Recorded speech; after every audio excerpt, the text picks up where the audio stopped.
विटा बसस्थानक परिसरात गर्दीचा फायदा घेऊन सोनसाखळी चोरी करणाऱ्या आरोपीला पोलिसांनी अटक करून गुन्हा उघडकीस आणला आहे.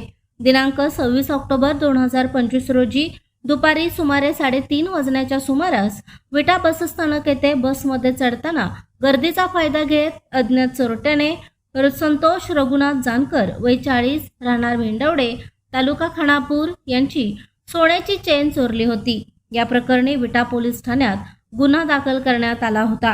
या गुन्ह्याचा तपास पोलीस निरीक्षक धनंजय फडतरे यांच्या मार्गदर्शनाखाली सुरू होता.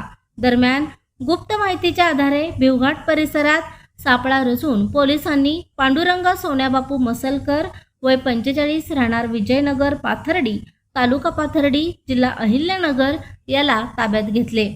चौकशी दरम्यान आरोपीने विटा बसस्थानक परिसरात सोनसाखळी चोरी केल्याची कबुली दिली. त्याच्याकडून सुमारे 40 ग्रॅम वजनाची सोन्याची चेन पोलिसांनी जप्त केली आहे.